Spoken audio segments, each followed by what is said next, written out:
E aí, galera, tudo bem com vocês? Voltamos aqui agora para um novo vídeo que vai trabalhar a implementação referente ao consumo de serviços web, fazendo uso da plataforma .NET 6, utilizando a linguagem C#. Só que para esse vídeo que eu pretendo trabalhar, nós vamos trabalhar diretamente a persistência em um banco de dados. E é um banco de dados não relacional. Nós temos nos vídeos anteriores a implementação baseada em memória.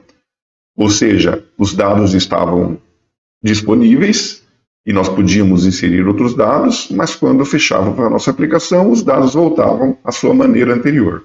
Agora nós vamos trabalhar a persistência física desses dados. Ou seja, se nossa aplicação parar, quando ela voltar, os dados que nós manipulamos estarão lá sem problema algum. O que ocorre? Eu poderia ter optado diretamente pela implementação da aplicação, sem passar por alguns conceitos. Mas eu, revendo esses conceitos, eu achei importante trabalhá-los aqui com vocês. Os conceitos são, respectivamente, NoSQL, padrão, os tipos, um pouco sobre JSON, um pouco sobre MongoDB, que vai ser a ferramenta que nós vamos utilizar para persistir, e em relação ao Docker também, que é uma solução muito legal. Eu recomendo que, se você ainda não utilizou, que comece a usar. Então, esse vídeo ele será basicamente teórico, uma revisão ou informações novas para quem não conhece. Você fique à vontade para pular o vídeo, para acelerar, mas caso você não conheça ou não domine esses assuntos, você assista-os. Pode ser bem interessante. E lembre-se, inscreva-se no canal, curta o vídeo, clica no sininho e compartilha com seus colegas. Essa tua atitude é muito importante para mim. Vamos então ao conteúdo do vídeo. Muito bem, o primeiro passo. O que são bancos de dados e base de dados? Existe uma diferença sobre esses termos? Na realidade, não. O banco de dados ou base de dados são a mesma coisa, e ela refere-se a um conjunto de dados interrelacionados, mas que possuem uma estrutura regular. Ou seja, nós criamos uma estrutura e a nossa aplicação será baseada naquela estrutura. Aqui um ponto importante. Se a minha aplicação muda, eu preciso inferir na minha base de dados, porque a estrutura dela também precisará ser alterada. E essa estrutura é responsável por organizar a informação que nós manipularemos. Existem vários exemplos de banco de dados. Por exemplo, um conjunto de dados de vídeos, um conjunto de dados de linguagens, um conjunto de dados de pessoas. Isso pode constituir uma base de dados, porque dentro desse conjunto de dados de pessoas, por exemplo, nós podemos ter um conjunto de dados relacionados a preferências dessa pessoa. Aí está a inter-relação entre os dados. Muito bem, mas onde esses dados ficam? Uma base de dados ela é mantida e acessada por um software. E esse software ele é conhecido como Sistema Gerenciador de Banco de Dados Relacional, na maioria dos casos ainda. Como exemplos tradicionais, nós temos o Oracle, mundialmente famoso, temos o Postgre, temos o MySQL, o SQLite para dispositivos móveis, o SQL Server, diversos outros. Mas espera aí, existe banco de dados não relacional? Existe sim. Existem até bancos de dados orientados ao objeto. Mas, no nosso vídeo, o objetivo é tratar banco de dados não relacional, ou conhecidos como NoSQL. Bem, o que é então um banco de dados não relacional? Ele é um banco de dados que não usa o esquema de tabela de linhas e colunas, como é comum em banco de dados relacionais e talvez o modelo que você conheça para armazenamento de dados. Os bancos de dados não relacionais utilizam um modelo de armazenamento dito como otimizado. E o foco dele está nos requisitos específicos do tipo de dado que está sendo armazenado. Essa estrutura no banco de dados NoSQL pode mudar de uma maneira muito mais simples do que seria um modelo de dados relacional. Banco de dados relacional a gente conhece um tipo, baseado em tabela, coluna e linha. Só que o banco de dados não relacional, ele possui vários tipos, como você pode ver nessa tabela. Chave de valor, armazenamento de chave de valor e muitos outros. Nosso vídeo será focado em armazenamento de documentos. Então, um documento representará uma linha, como se fosse um registro de uma base de dados.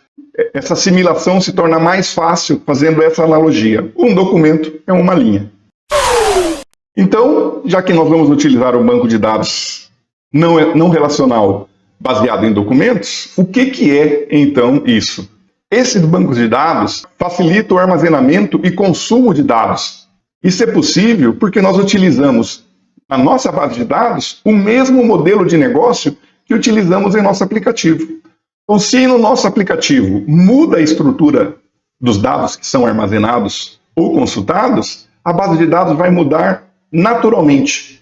Então, essa natureza se diz flexível, semi-estruturada e hierárquica. Então, de maneira resumida, esse tipo de banco de dados permite que esse conjunto evolua conforme as necessidades do aplicativo que os consome. Verifica na figura que nós temos o termo agora coleção. Uma coleção de documentos é como se fosse uma tabela de registros. E a base de dados, a mesma base de dados conceitualmente tanto para relacional como para não relacional. Muito bem, mas o que é armazenado e consultado em uma base de dados não relacional baseada em documentos? A gente armazena e consulta documentos JSON, ou seja, JavaScript Object Notation. É um padrão na comunicação entre aplicações. Isso vem-se já há bastante tempo e vem em substituição do famoso XML. Mas o que é o JSON? Bom, além da tradução literal para JavaScript Object Notation, JSON se trata de um padrão para formatação de dados, que permite o armazenamento e a troca de informações entre aplicações. A estrutura de um arquivo JSON, como pode ser visto no código ao lado, é composta por chaves, dois pontos, colchetes e aspas, sejam elas duplas ou simples, e eu recomendo aqui que se mantenha um padrão. As chaves, elas indicam que um documento JSON está sendo criado, e tudo que está dentro dele faz parte desse documento. Aqui nós temos licenças. Licenças refere-se a uma coleção dentro do documento JSON, como se fosse uma tabela. Em seguida, nós temos documentos, onde um documento pode ser mapeado como se fosse um registro em uma tabela em um banco de dados relacional. Esses documentos possuem um campo e possuem valor. Então, verifica que nós temos aqui dois documentos com uma mesma estrutura, mas isso poderia ser diferente fazendo uso de bancos não SQL. Eu poderia ter documentos com nomes diferentes para campos, que são vistos como chaves, e tipos de dados diferentes, e a quantidade de campos também diferente. Ou seja, é muito flexível e eu não preciso de ninguém interagindo com a estrutura física de uma base de dados relacional. Tá, mas e os tipos de dados possíveis em um documento JSON? São bem simples. String, ou literal, um número, que pode ser inteiro ou flutuante, um valor lógico conhecido como booleano e um valor nulo. Muito bem, para fazer uso do MongoDB nesse nosso treinamento de REST, eu digitei no Google MongoDB Download Community e ele me trouxe esse link, qual eu vou acessar. Ele apresenta aqui opções, dentre elas o Atlas MongoDB, que é para a nossa base de dados remota, ou seja, utilizarmos a nossa base de dados como um serviço cloud. Não é que faremos no momento. Nós vamos utilizar o MongoDB local.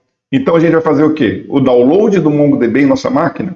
Não, mas nós vamos ter ele disponibilizado em nossa máquina. Por que nós não vamos fazer o download agora?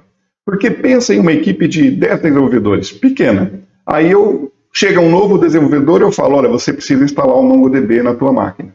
Ele vai ter que procurar a versão correta, vai ter que fazer download dela, vai ter que fazer configurações necessárias para ela. Ele vai despender um bom tempo para resolver esse problema. E, na realidade, isso pode ser evitado. Eu pego e entrego para ele uma máquina pronta. Não um equipamento físico. Uma máquina, um container. Algo semelhante a uma máquina virtual, mas um conceito muito além disso daí.